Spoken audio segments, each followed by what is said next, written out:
ચાલો બેટા, ધોરણ 12 ચેપ્ટર નંબર 2 અને આપણો લેક્ચર નંબર 16 છે। કયો દીકરા? 16। હવે એમાં આજે આપણે એક થિયરી છે, સમાંતર પ્લેટ કેપેસિટર એટલે શું અને તેના કેપેસિટન્સનું સૂત્ર મેળવો। છેલ્લે આપણે 15મા લેક્ચરમાં C = ε0 A/d એ સૂત્ર આપણે મેળવેલું। C = ε0 A/d કેવી બાય ડી? A/d। તો આપણે જે સૂત્ર મેળવેલું ને એનો થોડોક હવે સૂત્ર સાબિત કરવાનું છે અને તેના કેપેસિટન્સનું સૂત્ર શું કરો બેટા? મેળવો। તો પહેલા સમાંતર પ્લેટ કેપેસિટર એટલે શું? બે બહુ મોટી પ્લેટો લેવાની, બહુ જ મોટી, અને બે પ્લેટોને એકબીજાની ખૂબ જ નજીક લાવી દેવાની, બહુ જ નજીક, બહુ મોટી પ્લેટો લેવાની। ટૂંકમાં એક ઉદાહરણ આપી દઉં તો એક કિલોમીટર એરિયા વાળી અથવા 10 કિલોમીટર એરિયા વાળી બે પ્લેટો લેવાની। 10 બાય 10 કિલોમીટર, 10 કિમી સ્ક્વેર ચોરસ મીટર ક્ષેત્રફળ ધરાવતી બે પ્લેટો લેવાની અને બે પ્લેટોને એકબીજાની એકદમ નજીક એટલે કે 1 mm ના અંતરે મૂકવાની। 1 mm એટલે સ્કેલ જોઈ? સ્કેલના પેલા બે નાના કાપા આવે તો એક કાપા પર તો બીજી તરફ તેના બાજુના બીજા કાપા પર, એટલે સમજી લો ને એકદમ નજીક।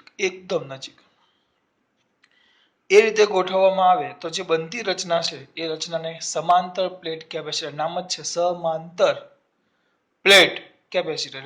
બંને પ્લેટો એકબીજાને કેવી હોય? સમાંતર। તો જો અહીંયા વ્યાખ્યા છે, એકબીજાથી થોડા અંતરે રહેલી બે મોટી સમતલ સમાંતર વાહક પ્લેટોની રચનાને એકબીજાથી કેવા અંતરે મૂકેલા? થોડા અંતરે રહેલી મોટી સમતલ, બહુ મોટી અને સમતલ સમાંતર વાહક પ્લેટોની રચનાને શું કહેવાશે બેટા? સમાંતર પ્લેટ કેપેસિટર। એની વ્યાખ્યા છે। અને આવી પ્લેટો, આ બે કેપેસિટરની, આ જે કેપેસિટરમાં બે વાહક પ્લેટો વચ્ચે છે એની વચ્ચે અવાહક માધ્યમ ભરવામાં આવે। જો ભરવામાં આવે તો અવાહક માધ્યમ। સર આ શબ્દ સમજાવો ને, અવાહક કેમ? વાહક માધ્યમ મૂકે તો શું થાય? તો વાહક મૂકો તો શું ફરક પડે હું તમને પછી સમજાવું, એ આશી થિયરી સાબિત થઈ જાય પછી। પહેલા આની વાત કરીએ તો જો મેં તમને બે પ્લેટો આપી દીધી છે, તો શેમાં દર્શાવ્યા અનુસાર બેટા? મારા દીકરાઓને આવડે, શેમાં દર્શાવ્યા અનુસાર? આકૃતિમાં। શેમાં? આકૃતિમાં। તો આકૃતિ એમાં દર્શાવ્યા મુજબ બે સમાંતર પ્લેટો છે, મેં આમ મૂકી છે પ્લેટો। તમને હું પ્લેટો મૂકું દીકરા, સ્વાભાવિક વસ્તુ છે, હું આમ બે પ્લેટો મૂકું,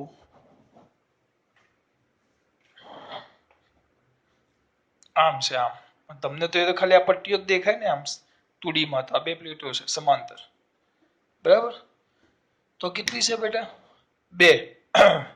આકૃતિ એમાં દર્શાવ્યા મુજબ બે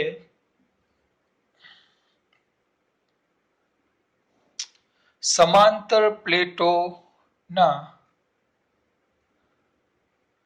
આડછેદનું ક્ષેત્રફળ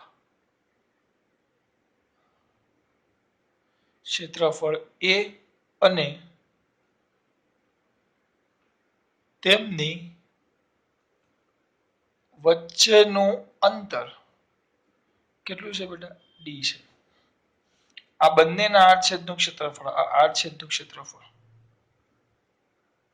એરિયા એ છે અને બંને પ્લેટો વચ્ચેનું અંતર કેટલું છે? ડી છે, બરાબર?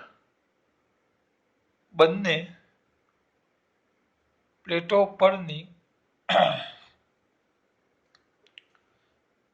પરના કયા ભાર બેટા? વિદ્યુત ભાર પ્લસ ક્યુ અને માઇનસ ક્યુ છે। આના પરનો વીજભાર છે પ્લસ ક્યુ, આના પરનો વીજભાર છે માઇનસ ક્યુ। આ પ્લેટ પરનો વીજભાર પ્લસ ક્યુ અને માઇનસ ક્યુ, અને પૃષ્ઠ વિદ્યુતભાર ઘનતા તેમજ પૃષ્ઠ વિદ્યુતભાર ઘનતા અનુક્રમે પ્લસ સિગ્મા અને માઇનસ સિગ્મા છે. થિયરીનો અઘરો ભાગ પૂરો. બહુ સિમ્પલ બેટા, બહુ જ સિમ્પલ. પહેલા શું લખ્યું દીકરાઓ તરત કહો. પહેલા વ્યાખ્યા લખી. પહેલા આપણે શું લખી બેટા? વ્યાખ્યા. તો વ્યાખ્યામાં શું લખ્યું દીકરાઓ? જો પહેલો મુદ્દો તો શું લખ્યું વ્યાખ્યામાં? આપણે પહેલા વ્યાખ્યા તો એકબીજાથી થોડા અંતરે, કારણ કે ડી નાનો કીધો છે, એકબીજાથી થોડા અંતરે રહેલી બે બહુ જ મોટી સમતલ સમાંતર વાહક પ્લેટો વડે બનતી રચનાને સમાંતર પ્લેટ કેપેસિટર કહેવાય. એ બંનેની વચ્ચે કયું માધ્યમ ભરવામાં આવે? અવાહક માધ્યમ છે. વાહક માધ્યમ મૂકો તો શું થાય? છેલ્લે કહેવાય. અત્યારે શાંતિ રાખો, બરાબર? ચલો કહી જ દેવ, અત્યારે જ કહી દઉં. ચલો વાહક માધ્યમ મૂકો તો શું થાય? ચલો આ પહેલી પ્લેટ ને આ બીજી પ્લેટ, આ ધન ધન ધન ધન ધન, એટલા જ આ બાજુ ઋણ ઋણ ઋણ ઋણ ઋણ. હવે આની વચ્ચે હું વાહક માધ્યમ મૂકી દઉં. વાહક માધ્યમ જે વિદ્યુતનું વહન કરે. તો ચલો આ શું છે? ઋણ. ઋણ એટલે ઇલેક્ટ્રોન. તો આ શું છે? ધન. ધન એટલે ધન વીજભાર. તો ઇલેક્ટ્રોન ધન તરફ શું થાય? આકર્ષાય. તો આની પાસે આવી જાય. ટૂંકમાં આ માઇનસ ક્યુ છે તો આ પ્લસ ક્યુ છે. જો વાહક માધ્યમ હોય તો આમ વાહક હોય તો શું થાય? આ ઋણ વીજભાર વાહક માધ્યમમાંથી પસાર થઈ અહીંયા ધન વીજભાર પર આવી જાય. એટલે આ બાજુ પ્લસ ક્યુ છે તો આ બાજુ માઇનસ ક્યુ ગતિ કરીને આ બાજુ આવે તો કુલ વીજભાર કેટલો થઈ જાય? 0. ટૂંકમાં બે પ્લેટો વચ્ચે વાહક માધ્યમ મૂકો તો ઋણ પ્લેટ પરનો બધો જ વીજભાર ક્યાં આવી જાય? ધન પ્લેટ પર. એટલે પરિણામી વિદ્યુતભાર કેટલો થઈ જાય? 0. પરિણામી વિદ્યુતભાર કેટલો થઈ જાય? 0. એટલે આપણે એ કરવાનું થતું નથી. એટલે વચ્ચે વાહક માધ્યમ ન આવે. જો વાહક માધ્યમ મૂકો તો બધો જ ઋણ પ્લેટ પરનો ઇલેક્ટ્રોન બધો જ ધન પ્લેટ પર આવી જાય. તો જેટલો ધન એટલો ઋણ બે એકબીજાથી ભેગા થાય તો પરિણામી બંને પ્લેટો કેવી થઈ જાય? તટસ્થ. હું કઈ બોલું કે ખબર પડી? એટલે વચ્ચે કયું માધ્યમ મૂકવામાં આવે? અવાહક. જેથી કરીને આ બાજુથી કોઈ પણ ઇલેક્ટ્રોન આ બાજુ આવી શકે નહીં. ખબર પડી? એટલે આપણે કયું મૂકીએ બેટા? અવાહક માધ્યમ. કયું માધ્યમ મૂકીએ? અવાહક. તમારા દીકરાઓને ખબર પડે છે? કમ્પ્લીટ ખબર પડે. કઈ જ લેવાનું નથી આમાં. એટલે જ આપણે આમાં અવાહક માધ્યમ મૂકીએ. હવે કોનો વારો પાછો? મારો વારો. જો તો કઈ નહીં. અહીં બહુ મોટી મેં તમને કીધું, અહીંયા જે શબ્દ કીધું એ શબ્દનો ઉપયોગ કરું છું કે એકબીજાથી થોડા અંતરે. થોડા અંતરે એટલે કે એકબીજાની ક્યાં છે? નજીક. અને મોટી સમતલ સમાંતર. મોટી સમતલ. મોટી એટલે કે એનો મતલબ એમ થયો અહીં એ પ્લેટોનું જે ક્ષેત્રફળ છે એ મોટું નહીં, બહુ જ મોટું છે ડી. બંને વચ્ચેના અંતરની સરખામણીમાં બહુ જ મોટો છે ડી હોવાથી, આ યાદ રાખજો, આ હોવાથી ટૂંકમાં બે પ્લેટો એકબીજાની ખૂબ જ નજીક નજીક નજીક નજીક નજીક, એટલી બધી નજીક કે જરા જરા ટચમી ટચમી ટચમી હોવાથી બે પ્લેટો વચ્ચેના દરેક બિંદુ માટે, દરેક બિંદુ પાસે ઈ કેવું બને બેટા? સમાન બને. બધા બિંદુ પાસે ઈ સમાન બને. અને એ ઈ નું મૂલ્ય કેટલું? ઈ બરાબર અને વિદ્યુત ક્ષેત્ર. તો વિદ્યુત ક્ષેત્ર E is equal to sigma by શું આવશે બેટા? Twice epsilon 0. સર આ તો બે પ્લેટ, પણ આ શરત જો એ બહુ જ મોટા છે ડી, એટલે અંતરની સરખામણીમાં બહુ મોટી પ્લેટો લેવાની. એટલે એનો મતલબ એમ થયો કે આપણે પ્લેટને અનંત વિસ્તારની પ્લેટ તરીકે લઈ શકીએ. તો આપણે છેલ્લી 4 થિયરીઓ હતી એમાંથી અનંત વિસ્તારના પ્લેટ વડે ઉત્પન્ન થતું વિદ્યુત ક્ષેત્ર તો E is equal to sigma by twice epsilon 0. થોડુંક વ્યવસ્થિત લખીએ. તેથી બને. તેથી મોટી પ્લેટોને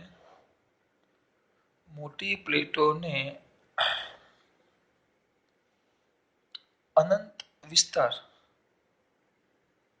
ની પ્લેટો તરીકે લઈ શકાય. તેથી ઉદ્ભવતું કયું ક્ષેત્ર બેટા? વિદ્યુત ક્ષેત્ર E is equal to sigma by twice epsilon 0. જેને આપણે કહેશું આપણું સમીકરણ નંબર 1.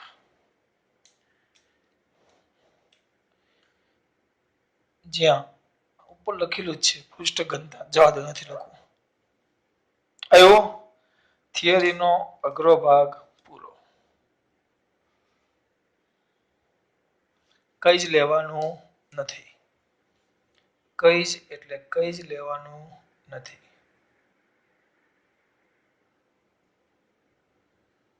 બેટા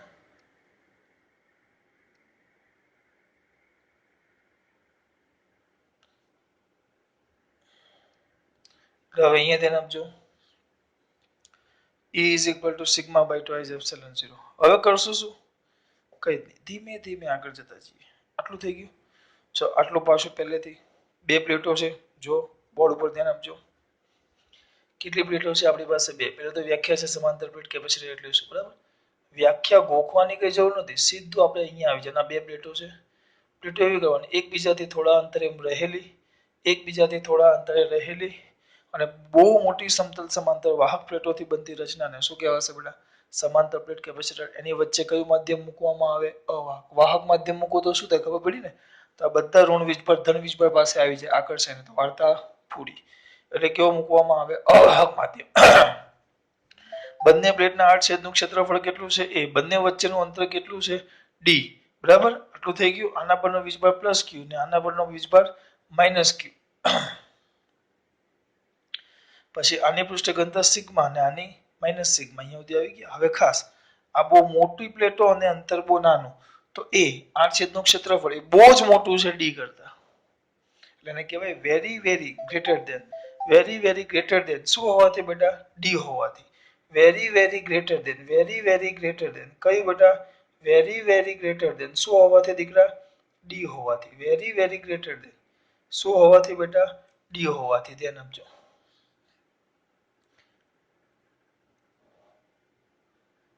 તો very very greater than D હોવાથી ક્યાં ગયું? ડી હોવાથી. ચલો, તો આ બંને પ્લેટોના દરેક બિંદુ આગળ ઈ અચળ લઈ શકાય અને ઈ અનંત વિસ્તારના પ્લેટનું, મોટી પ્લેટો ને અનંત વિસ્તારની પ્લેટ તરીકે લઈ શકાય. તેથી ઉદ્ભવતું વિદ્યુત ક્ષેત્ર E is equal to sigma by કયું? twice epsilon 0. હવે ચાલુ કરવાનું છે. હવે આ આપણી A,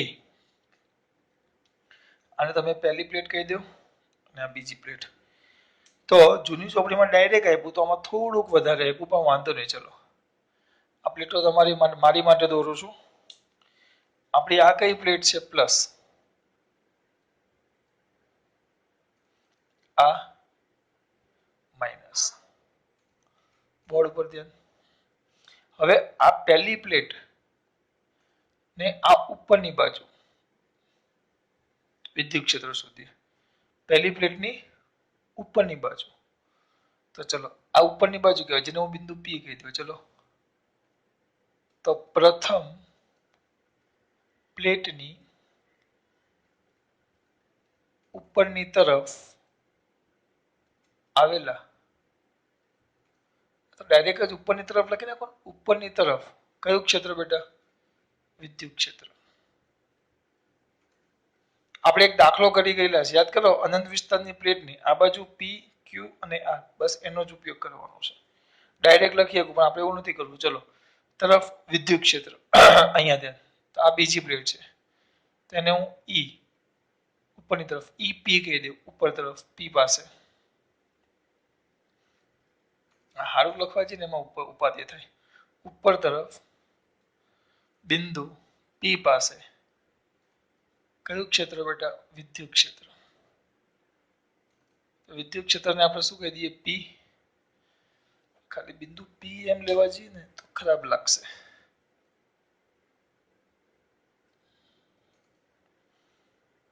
ઉપર તરફ કઈ તરફ બેટા? ઉપરની તરફ. લખી નાખો. ઉપરની તરફ કયું ક્ષેત્ર? વિદ્યુત ક્ષેત્ર.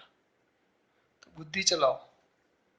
ઉપર તરફ આવે, ઉપર તરફ, તો એને ઈ આ લેવું છે. ઉપર તરફ E1 કહી દઈએ. તો E1 કેટલું થાય બોલો? અને હું પી કેમ આપું છું? E1. તો E પ્લસ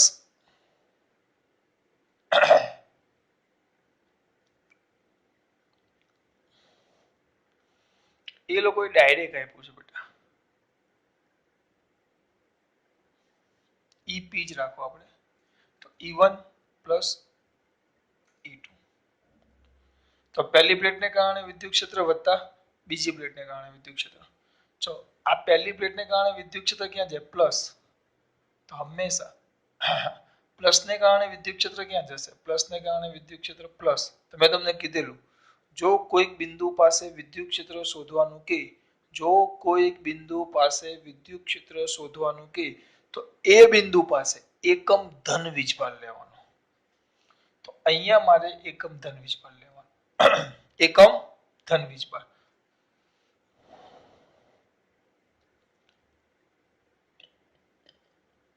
ડાયરેક્ટ કરું કે સમજાવું એમ થાય છે?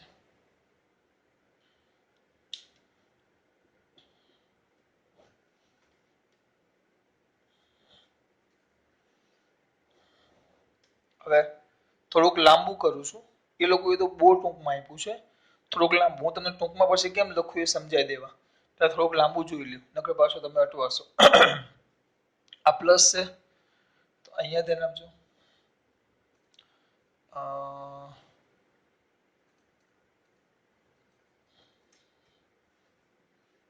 તો પીનું છે, એક જ મિનિટ. તમને એમ થાય કે સર થતી આમાં એવું છે, એટલે ગોખેલું નહીં, મને ખબર છે, પણ આમાં છે ને ટૂંકમાં, આમ તો હું ડાયરેક્ટ લખું તો ચાલે, પણ તમને ખબર નહીં પડશે એટલે ધ્યાન આપો. તો શું લખું બેટા? કયા પ્લેટ એકની ઉપર તરફ બિંદુ પી પાસે કયું ક્ષેત્ર? વિદ્યુત ક્ષેત્ર. બરાબર. તો પહેલા કોને કારણે? પ્લેટ એકને કારણે. તો શું આવશે પ્લેટ એકને કારણે? એને હું E1 કહી દઉં. E1 જો સૂત્ર તો સ્વાભાવિક છે, પ્લસ છે.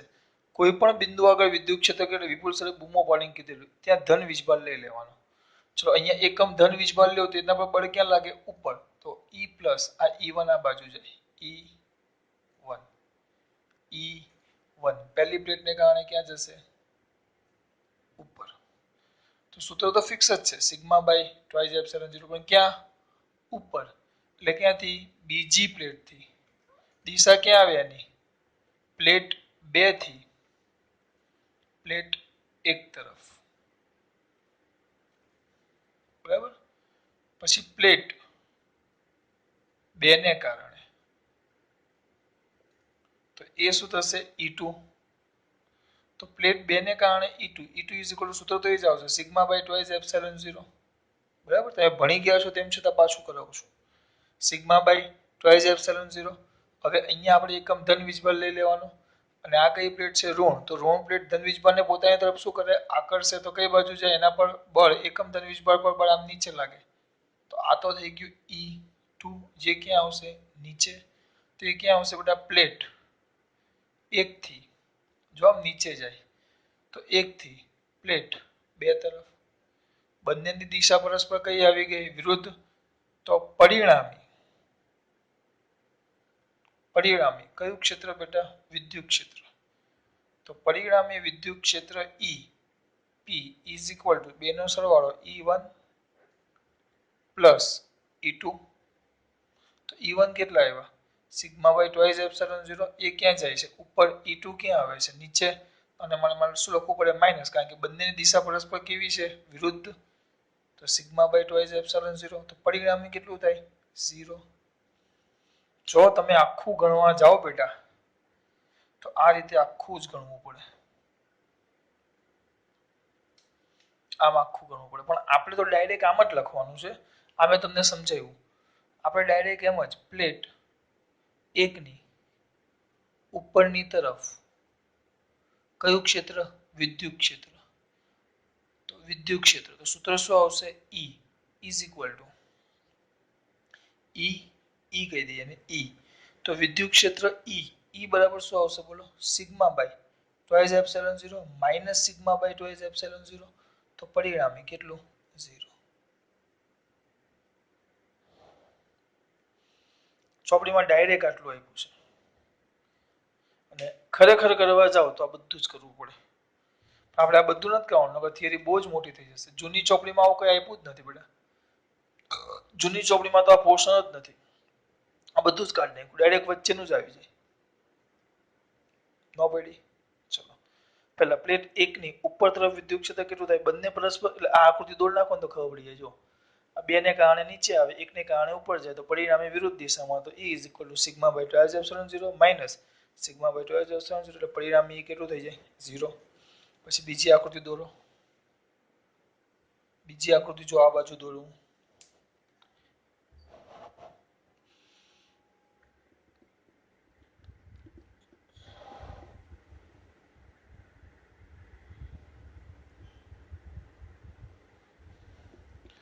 જો બીજી આકૃતિ અહીંયા દોરું છું, અહીંયા સીધું આકૃતિ આ છે, તો કઈ આવશે બેટા?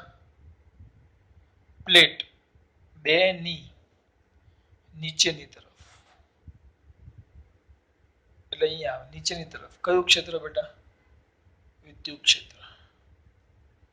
ચલો તમારી માટે આકૃતિ દોરી દઉં છું. અહીંયા બિંદુ છે, મોટી થઈ જશે આ પ્રમાણે. તો આ વધારાનું છે, આ તમારે લખવાનું થતું નથી. નોટમાં ખાલી એવું થાય ને તો કેમ આવ્યું એના માટે આ લખી નાખવાનું. આની કઈ જરૂર નથી. તો સીધું એક પ્લેટ આમ, એક પ્લેટ આમ, એક આમ, એક આમ. આ કઈ પ્લેટ છે? પ્લસ, આ માઇનસ. આપણે અહીંયા બિંદુ છે. ચલો વિચારો ક્યાં બળ લાગે? જે બિંદુ આગળ વિદ્યુત ક્ષેત્ર શોધવાનું કે તે બિંદુ પાસે એકમ ધન વીજભાર લઈ લેવાનો. એકમ ધન, તો અહીંયા ધન વીજભાર શું? વિચારો ધન વીજભાર. ધન વીજભાર પર લાગતા વિદ્યુત બળને જ વિદ્યુત ક્ષેત્ર કહેવાય. તો આ ધન, તો આ ધન, ધન ધન વચ્ચે શું થાય? અપાકર્ષણ. તો પ્લસ વડે ક્યાં જશે? પહેલી પ્લેટ વડે વિદ્યુત ક્ષેત્ર ક્યાં જશે? આ પહેલી પ્લેટ છે આપણી, અને આ બીજી પ્લેટ. તો બીજી પ્લેટ ધન વડે વિદ્યુત ક્ષેત્ર ક્યાં જાય? બહાર તરફ. એ બહાર માઇનસ અંદર નહીં. વિદ્યુત ક્ષેત્ર કે તો એ બિંદુ આગળ ધન વીજભાર લઈ લો. ચલો અહીંયા ધન વીજભાર લઈ લીધો, અહીંયા મેં ધન વીજભાર લઈ લીધો, અહીંયા મેં ધન વીજભાર લઈ લીધો. તમને એમ કહું છે ભાઈ આ બીજી પ્લેટ છે, બીજી પ્લેટ પર શું લાગશે? બીજી પ્લેટ પર બળ ક્યાં લાગે? એ કેવી છે? ઋણ. તો અહીંયા ધન વીજભાર હોય તો બીજી પ્લેટ એને ઋણ પ્લેટ એને શું કરે? આકર્ષે. તો આનું પણ ક્ષેત્ર ક્યાં જશે? ઉપર. એટલે બંને પરસ્પર કઈ દિશામાં થઈ ગયા? વિરુદ્ધ દિશામાં. તો વાર્તા પૂરી. વિદ્યુત ક્ષેત્ર સીધું જ લખી નાખવાનું. E = sigma by 2 minus sigma by 2. બંને વિરુદ્ધ દિશામાં, એટલે પરિણામે વિદ્યુત ક્ષેત્ર કેટલું? 0. એ લોકોએ ડાયરેક્ટ આમ જ આપ્યું છે. આ તો તમને સમજૂતી માટે હું આકૃતિ દોરું છું. હવે પ્લેટ 1 અને પ્લેટ 2 ની વચ્ચેના વિસ્તારમાં, વચ્ચેના વિસ્તારમાં કયું ક્ષેત્ર? વિદ્યુત ક્ષેત્ર. ચલો જોઈએ. તો બેટા આ બે પ્લેટ, આ પ્લસ, આ માઇનસ. અહીંયા કોઈક લઈ લો ધન વીજભાર. તો પ્લસ ને કારણે ધન વીજભાર ક્યાં જશે? પ્લસ ને કારણે સ્વાભાવિક છે. પ્લસ ને કારણે, આ પ્લસ ને કારણે ધન વીજભાર. આ પહેલી પ્લેટ છે, તો પહેલી પ્લેટ ને કારણે ધન વીજભાર ક્યાં જશે? અહીંયા ધન મૂકી દઉં. આ ધન છે, અહીંયા એકમ ધન વીજભાર લઈ લઉં. તો ધન અહીંયા ધન હોય. વિદ્યુત ક્ષેત્ર શોધવાનું કે ચોથી પાંચમી વાર બોલું છું ત્યારે જે બિંદુ આગળ કે એ બિંદુ આગળ એકમ ધન વીજભાર લઈ લેવાનું. તો અહીંયા ધન વીજભાર લીધો, તો ધન ધન વચ્ચે અપાકર્ષણ. તો આના પર બળ નીચે લાગે એટલે વિદ્યુત ક્ષેત્ર નીચે. આ કયો વીજભાર છે? અહીંયા કેવો લેવાનો? મેં તમને કીધું એકમ ધન વીજભાર. ધારી લેવાનું કે એકમ ધન વીજભાર છે. તો આ ધન વીજભાર પર ઋણ પ્લેટ વડે શું થશે? આકર્ષણ. તો એ પણ ક્યાં જશે? નીચે. તો આ બંને કઈ દિશામાં થયા? બંને પ્લેટો વડે વિદ્યુત ક્ષેત્ર કઈ દિશામાં થયા? વિરુદ્ધ એક જ દિશામાં. ક્યાં? નીચે. બંને એક જ દિશામાં થયા તો પરિણામી વિદ્યુત ક્ષેત્ર E = E1 + E2 તો sigma by 2 plus sigma by 2 તો સિગ્મા સિગ્મા ડાયરેક્ટ જ સિગ્મા બાય એપ્સિલોન 0 કે 2/2 2 ઉડી જાય. 1 ને 1 2/2 તો ઉડી જાય. તો આ પરિણામી વિદ્યુત ક્ષેત્ર E આવ્યું. પરિણામી વિદ્યુત ક્ષેત્ર કયું આવ્યું બેટા? ઈ. ચલો ધ્યાન આપો. પ્લેટ 1 ની ઉપરની તરફ વિદ્યુત ક્ષેત્ર. મારા દીકરાઓ માટે વ્યવસ્થિત લખી નાખું. તો E is equal to શું આવશે? E1 minus E2. કેમ? એ મેં તમને બોર્ડ ઉપર સમજાવ્યું. આકૃતિ દોરી. પછી આમાં પરિણામી વિદ્યુત ક્ષેત્ર E is equal to E1 minus E2. બે વિરુદ્ધ દિશામાં એટલે. અને આ બંને કઈ દિશામાં આવ્યા? એક જ દિશામાં, એટલે બેનો સરવાળો કર્યો. આને કહી દો સમીકરણ નંબર 1. તો આપણું સમીકરણ નંબર 2. આ તમારું E. એ સમીકરણ નંબર 3. અને આવી ગયું સમીકરણ નંબર 4. વળી ક્યાં? વળી sigma is equal to Q by A. Sigma is equal to તો શું આવે? Q by A. Sigma is equal to તો શું આવે બેટા? Q by A. સિગ્મા બરાબર તો શું આવશે દીકરા? Q by A. તો Q બાય ક્યાં?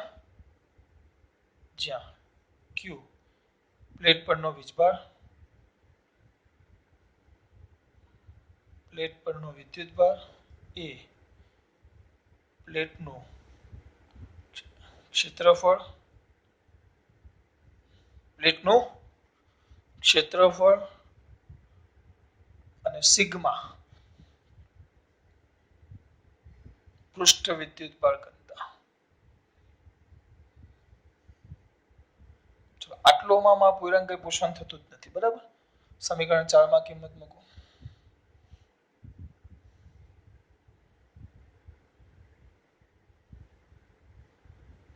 તો કિંમત મૂકો તો સમીકરણ 4 માં કિંમત શું આવશે?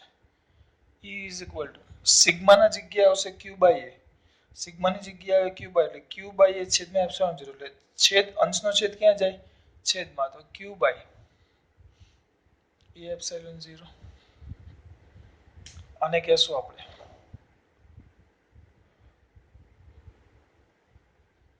સમીકરણ નંબર 5. સમીકરણ નંબર 4. આ 4 અને આ 5. હવે થઈ ગયું.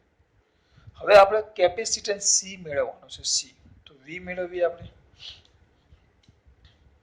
તો વિદ્યુત ક્ષેત્ર E અને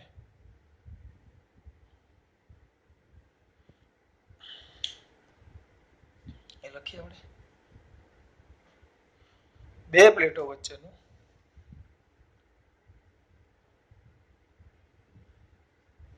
સમાંતર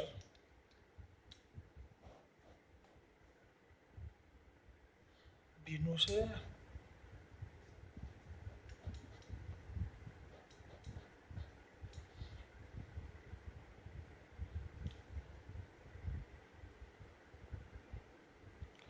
સમાંતર કેપેસિટર ની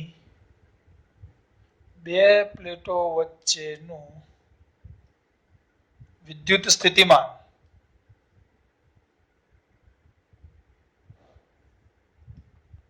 V હોય તો શું હોય? V. તો આપણે ભણી ગયા E is equal to V by D. સંબંધ મેળવો આપણે બીજા ચેપ્ટરમાં, આ ચેપ્ટરમાં. E is equal to V by D. તો V is equal to ED. V is equal to ED. આ તમારું સમીકરણ નંબર કયું? 6. એક કામ કરીએ તેમજ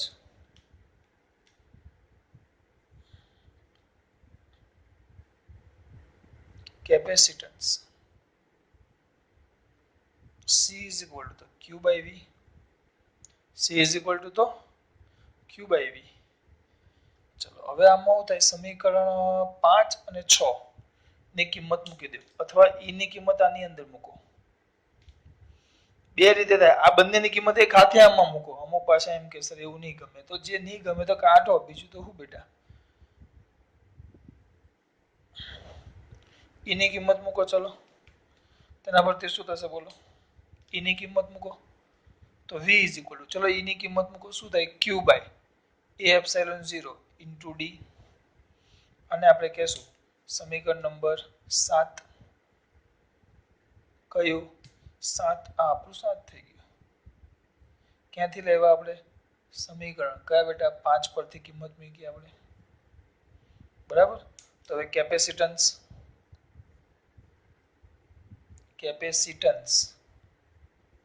C ઇઝ ઇક્વલ ટુ તો Q બાય V, Q ના Q, C is equal to Q ના Q, V એટલે Q by A epsilon 0 into D.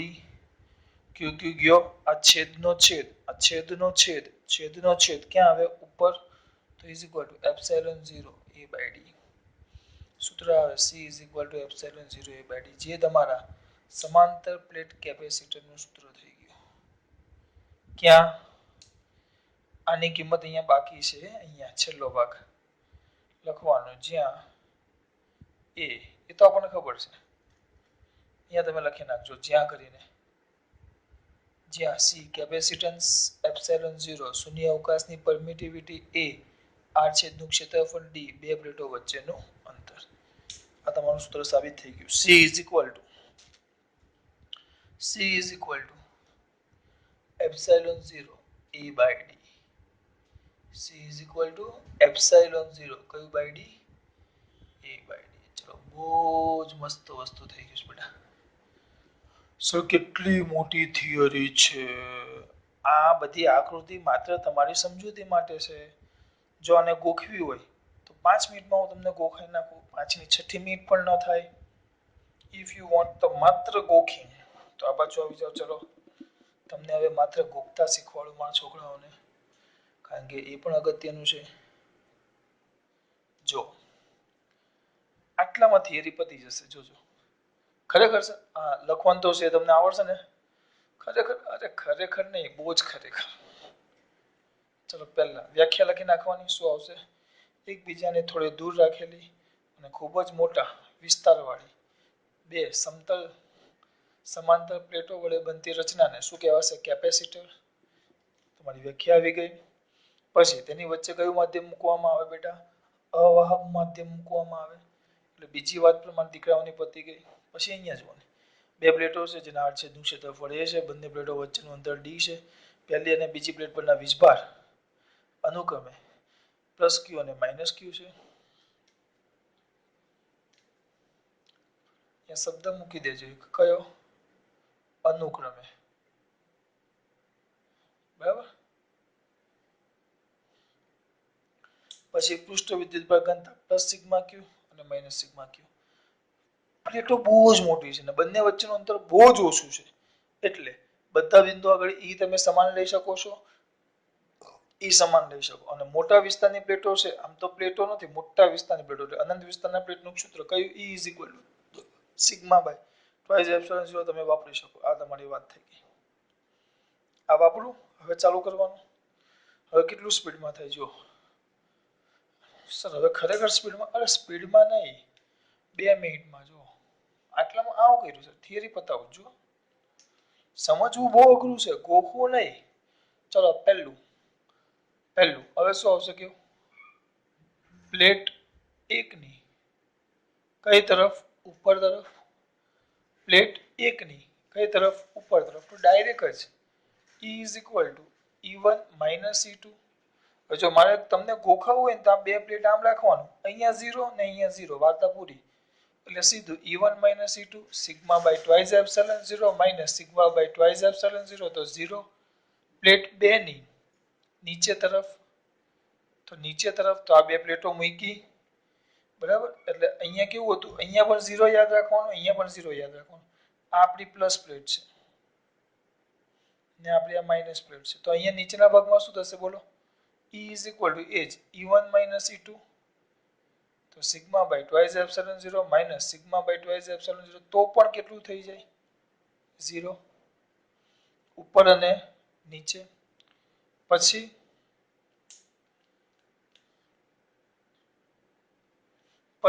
વચ્ચેના ભાગમાં તો બે પ્લેટની વચ્ચે, તો E is equal to E1 plus E2. એ મેં તમને સમજાવ્યું કેમ, એ તો મેં તમને આગળ સમજાવ્યું. પ્લસ E2 તો sigma by twice epsilon 0 plus sigma by twice epsilon 0 તો સિગ્મા બાય એપ્સિલોન 0 પણ સિગ્મા ઇઝ ઇક્વલ ટુ તો Q બાય તો E is equal to Q by A epsilon 0. પછી વિદ્યુત સ્થિતિમાન V હોય તો V ઇઝ ઇક્વલ ટુ તો બેટા ED, V is equal to તો ED અથવા E is equal to V by D. તો E ની કિંમત મૂકી દો Q by A epsilon 0 into D આવી ગયું. પણ C ઇઝ ઇક્વલ ટુ તો Q બાય V, Q ના Q બાય V તો Q by A epsilon 0 into D, Q ગયા તો epsilon 0 A by D. Theory પૂરી. ગોખવું હોય તો કઈ જ નહીં, સિમ્પલ. તમારા માટે મેં લખેલું કે આ બે પ્લેટ દોરું તો અહીંયા પણ E0 અને અહીંયા પણ E0, આ પ્લસ ને આ માઇનસ, અને અહીંયા E બે નો શું કરી દેવાનો સરવાળો. પૂરું. આમાં બે ની બાદબાકી બતાવી 0 કરી દેવાનું. જૂની ચોપડીમાં હતું ને નવી ચોપડીમાં છે. આખું કેમ થાય મેં તમને સમજાવ્યું, પણ આપણે હવે આખામાં નહીં પડવાનું, આપણે આમાં જ લખવાનું છે. આકૃતિ પણ તમારી જાણકારી માટે મેં દોરીશ, તમારે આકૃતિ પણ દોરવાની નથી. કઈ ખબર પડે શું કેવું છું? ચલો આગળ. આ થઈ ગયું. બહુ સિમ્પલ. પૂરું. હવે આમાં હું અઘરું છે કેવું મને? કઈ જ નથી. હસવા નથી કેતો, ખરેખર કેવું છું કઈ જ નથી. ચલો આ થઈ ગયું તમારું E. બરાબર. હવે સૂત્ર થઈ ગયું C is equal to epsilon 0 A by D. આગળનું ખાલી યાદ રાખવાનું છે. અને બહુ અઘરું નથી, બહુ સિમ્પલ છે. બે મોટી એકબીજાની નજીક રાખેલી સમાંતર પ્લેટો વડે બનતી રચનાને સમાંતર પ્લેટ કેપેસિટર કહેવાય. વચ્ચે અવાહક માધ્યમ છે. કેમ વાહક ન મુકાય એ મેં તમને સમજાવ્યું. બે પ્લેટો છે, બંને પ્લેટો વચ્ચેનું અંતર D છે, આડછેદનું ક્ષેત્રફળ A છે. પહેલા અને બીજા પ્લેટ પરના વીજબળ અનુક્રમે પ્લસ Q ને માઇનસ Q છે. પૃષ્ઠ ઘનતા પ્લસ સિગ્મા અને માઇનસ સિગ્મા છે. અહીંયા સુધી પહોંચી ગયા. પ્લેટો બહુ મોટી છે, બંને વચ્ચેના અંતરના સરખામણીમાં એટલે is very greater than D હોવાથી બે પ્લેટો વચ્ચેના દરેક બિંદુ આગળ તમે વિદ્યુત ક્ષેત્ર સમાન લઈ શકાય, અને એક ક્ષેત્ર અનંત વિસ્તારના પ્લેટ વડે ઉત્પન્ન થતા વિદ્યુત ક્ષેત્ર જેટલું હોય એટલે કે E is equal to sigma by twice epsilon 0. પછી અહીંયા પહેલા પ્લેટના ઉપરના બાજુમાં તો E plus minus E minus, કારણ કે બંને પરસ્પર કઈ દિશામાં જાય? વિરુદ્ધ દિશામાં. અહીંયા લેશો તો આ પ્લસ છે, તો આ પ્લસ ક્યાં જાય? ઉપર. કેમ ઉપર? ઉપર હું ન જોઉં, હું એટલું જ વિચારું. અહીંયા પ્લસ મૂકો તો વત્તા વત્તા ધન ધન અપાકર્ષણ તો ઉપર જાય. અહીંયા ધન મૂકી દેવાનું, ધન ને ઋણ તો બંને વચ્ચે શું થાય? આકર્ષણ. તો E2 ક્યાં જશે બેટા? નીચે, એટલે વિરુદ્ધ દિશામાં એટલે 0. અહીંયા લ્યો, અહીંયા ધન લઈ લો તો ધન ધન, અહીંયા ધન લઈ લેવાનું, એકમ ધન ધન ધન અપાકર્ષણ તો E1 નીચે જાય. આ ઋણ અને અહીંયા ધન જ લેવાનો, જ્યાં વિદ્યુત ક્ષેત્ર શોધવાનું તે એકમ ધન વીજભાર લઈ લેવાનું. ધન ને ઋણ આકર્ષણ તો નીચે. તો બંને કઈ દિશામાં થઈ ગયા? એક જ દિશામાં. અને અહીંયા વિચાર કરો મારા દીકરાઓ. ચલો બીજું, અહીંયા એકમ ધન લઈ લ્યો તો ધન ધન, ધન વડે ક્યાં જાય? અપાકર્ષણ તો નીચે. અને અહીંયા ધન લઈ લ્યો, અહીંયા ધન લઈ લ્યો તો ઋણ ધન વચ્ચે આકર્ષણ તો ક્યાં જશે? ઉપર. એટલે આ બંનેમાં પરસ્પર વિરુદ્ધ દિશામાં એટલે 0, અહીંયા પરસ્પર વિરુદ્ધ દિશામાં 0, બંને એક જ દિશામાં. સરવાળો sigma by twice epsilon 0 plus sigma by twice epsilon 0 એટલે સિગ્મા બાય એપ્સિલોન 0. પણ sigma is equal to Q by કિંમત મૂકી, E is equal to V by D અથવા V is equal to ED. હા, પછી આ સૂત્ર તમને યાદ આવવા જોઈએ કે ભાઈ અહીંયા આવ્યા પછી આ સૂત્રની અંદર Q ની કિંમત મૂકવાની છે. પછી અહીંયા V બરાબર ED મૂકવાનું છે, C is equal to Q by શું મૂકવાનું છે? V. એ પાછું તમને યાદ આવવું જોઈએ. મારું કામ નહીં, તમારું કામ. તમારી થિયરી પૂરી. બહુ સિમ્પલ થિયરી જો. હજી એકવાર બસ, હવે બહુ થઈ ગયું સર. કેટલું હોય હવે? આ સમાંતર પ્લેટ કેપેસિટર. અત્યારે વચ્ચે આપણે શૂન્ય અવકાશ લીધેલો, હવે કોઈક માધ્યમ લઈએ તો શું થાય? આ કયો અવકાશ લીધેલો બેટા? શૂન્ય અવકાશ. વચ્ચે કોઈક તમે માધ્યમ લઈ લેવો તો શું થાય?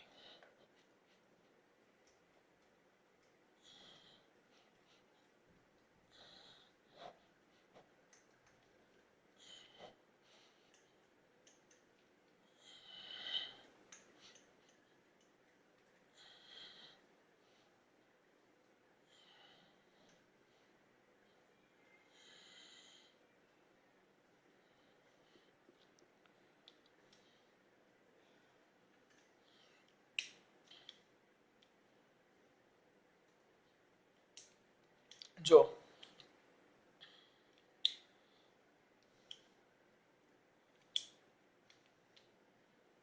કેપેસિટરની બે પ્લેટો વચ્ચે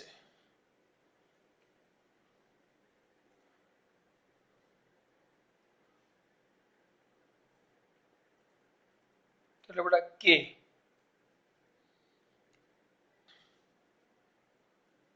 ડાઇલેક્ટ્રિક અચળાંક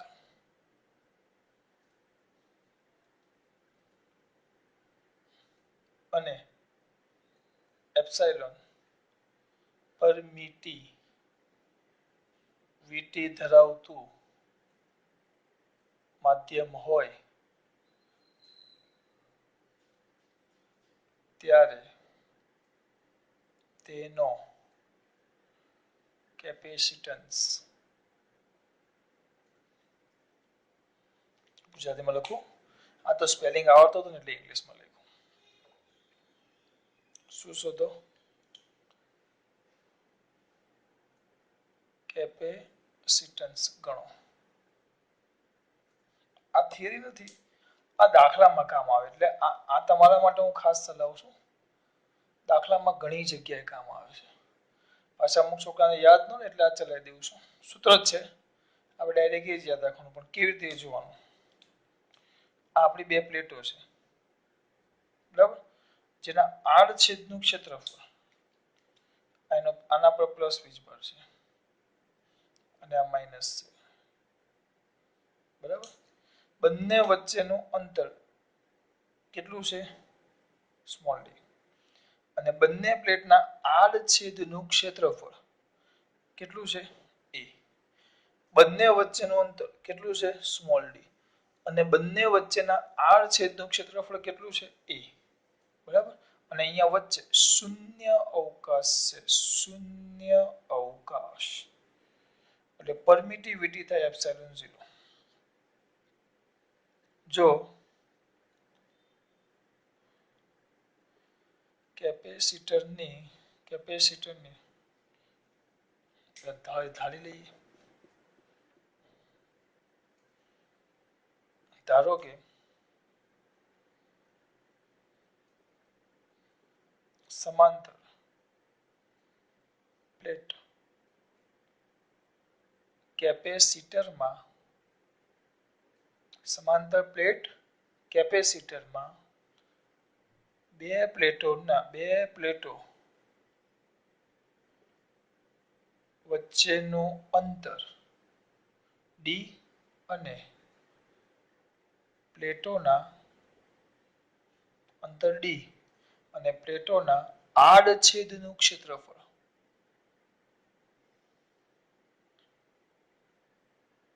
કેટલું બેટા એ છે કેટલું છે એ છે હવે જો બે પ્લેટો વચ્ચે કયો અવકાશ હોય શૂન્ય અવકાશ હોય તો કેપેસિટરનો કેપેસિટન્સ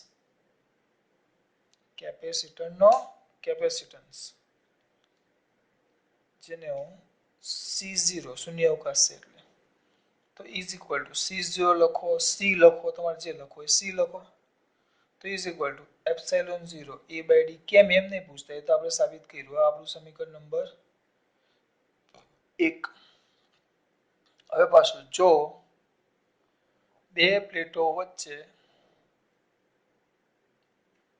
આ પહેલા શૂન્ય અવકાશ હતો હવે એ જ બે પ્લેટો છે જો આ એ જ બે પ્લેટો જેના વચ્ચેનું અંતર d છે જેના આડછેદનું ક્ષેત્રફળ વચ્ચેનું અંતર d છે આડછેદનું ક્ષેત્રફળ a છે આના પરનો પ્લસ વીજભાર છે પ્લસ q આના પરનો માઇનસ q વીજભાર છે બરાબર અને અહીંયા આમ કંઈક છે માધ્યમ છે ખાલી નથી કંઈક માધ્યમ છે ભરેલું વચ્ચે બરાબર શૂન્ય અવકાશ નથી કંઈક માધ્યમ જેની પરમિટિવિટી એપ્સિલોન છે આ માધ્યમ છે ખાલી નથી માધ્યમ હા પણ અવાહક માધ્યમ છે બરાબર તો જો બે પ્લેટો વચ્ચે અવાહક માધ્યમ શું કરવામાં આવે મૂકવામાં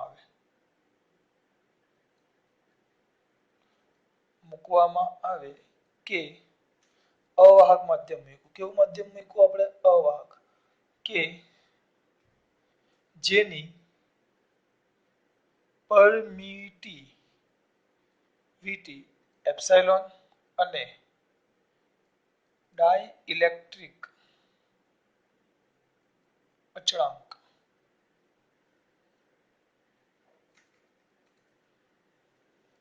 કે હોય તો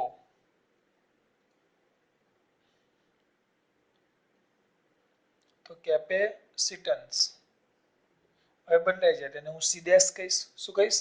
સીડેસ. તો સીડેસ ઇઝ ઇક્વલ જો શૂન્ય અવકાશ હતો તો એપ્સિલોન 0 લખ્યું, બાકી એને ડીટું બધું અચળ જ છે. તો હવે માધ્યમમાં શૂન્ય અવકાશ માટે એપ્સિલોન 0, તો હવે તો માધ્યમ આવી ગયું. તો હવે શૂન્ય અવકાશ આ એપ્સિલોન આપણે એપ્સિલોન છે, આપણો પરમિટિવિટી આ શૂન્ય અવકાશ છે એટલે આપણે અહીંયા 0 લખતા. હવે અહીંયા શૂન્ય અવકાશ નથી એટલે માધ્યમ માટે કેટલું છે? એપ્સિલોન. તો એપ્સિલોન a/d. પરંતુ તમે ભણી ગયા ડાઇલેક્ટ્રિક અચળાંક પહેલા ચેપ્ટરમાં. ડાઇલેક્ટ્રિક અચળાંક આપણે ભણી ગયા બેટા કે આ યાદ રાખવાનું ડાઇલેક્ટ્રિક અચળાંક કે બરાબર તો એપ્સિલોન ના છેદમાં એપ્સિલોન 0 એટલે કે માધ્યમની પરમિટિવિટી છેદમાં શૂન્ય અવકાશની પરમિટિવિટી, જેને સાપેક્ષ પરમિટિવિટી પણ કહેવાય. કોની અને બીજા કયા નામે ઓળખાય? ડાઇલેક્ટ્રિક અચળાંક અથવા જેને સાપેક્ષ પરમિટિવિટી પણ કહેવાય. સાપેક્ષ પરમિટિવિટી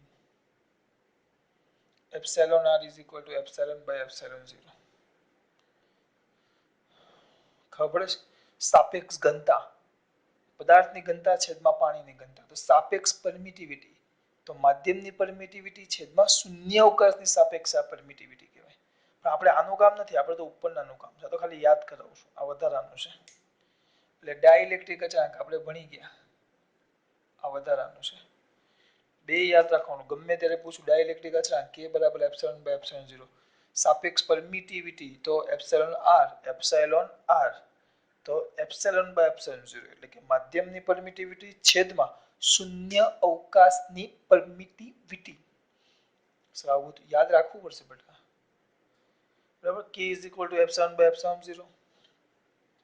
તો એના પરથી માટે આ વધારાનું છે એટલે આને ખાલી સમજૂતી માટે છે. એટલે આપણે આના લાઈનમાં ચાલુ કરીએ. આના પરથી માટે તમે આના પરથી શું લખી શકો? એપ્સિલોન ઇઝ ઇક્વલ ટુ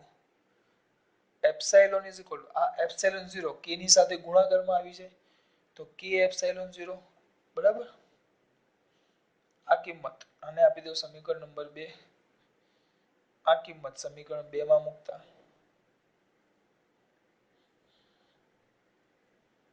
ચલો સમીકરણ 2 માં મૂકો તો શું થશે? સીડેસ ઇઝ ઇક્વલ ટુ આની જગ્યાએ મૂકો k એપ્સિલોન 0 a/d.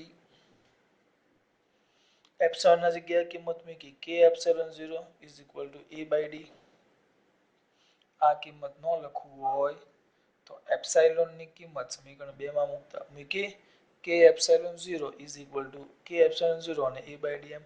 પણ એપ્સિલોન 0 a/d તો શું છે? c. તેના પરથી સીડેસ ઇઝ ઇક્વલ ટુ kc.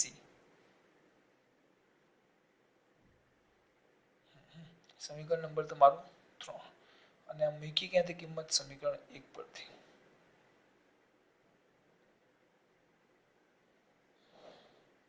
એટલે એનો મતલબ એમ થયો કે સામાન્ય શૂન્ય અવકાશમાં કેપેસિટન્સ c હોય અને વચ્ચે કેવું એપ્સિલોન 0 પરમિટિવિટી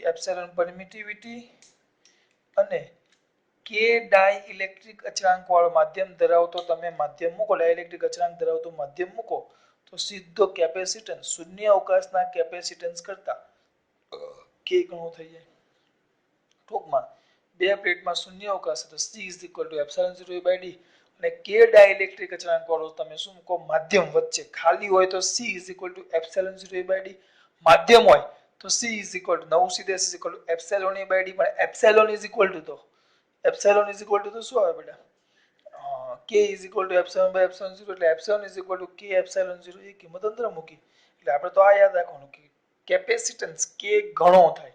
ચાલો યાદ કરો પહેલા ચેપ્ટરમાં ભણી ગયેલા વિદ્યુત બળ એફ દસ is equal to F by K, કે માં ભાગનું થાય, ડાઇલેક્ટ્રિક અચળાંક વચ્ચે મૂકો તો કે માં ભાગનું થાય, જ્યારે આમાં કેપેસિટન્સ કે ઘણું થાય, કેપેસિટન્સ કે ઘણું થાય, કેપેસિટન્સ કે ઘણું થાય, જ્યારે વિદ્યુત ક્ષેત્ર અને વિદ્યુત બળ કે માં ભાગનું થાય.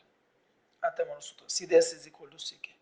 આ પૂછો કઈ જ નહીં ભાઈ, અંતર ડી, ક્ષેત્રફળ એ, વચ્ચે શૂન્ય અવકાશ હોય તો C is equal to epsilon 0 a by D, વચ્ચે એપ્સિલોન જેટલો પરમિટિવિટી ધરાવતું માધ્યમ અને કે ડાઇલેક્ટ્રિક અચળાંક ધરાવતું માધ્યમ હોય તો C dash is equal to epsilon a by D, પણ epsilon is equal to K epsilon 0 થના પરથી આવી ગયું કે એપ્સિલોન 0 a બાય ડી, પણ આ તો સી છે એટલે કે સી, એટલે માધ્યમ મૂકો તો કેપેસિટન્સ એ કે ગણું થાય, શૂન્ય અવકાશમાં હોય ને, શૂન્ય અવકાશમાં હોય એના કરતા કે ગણું થાય.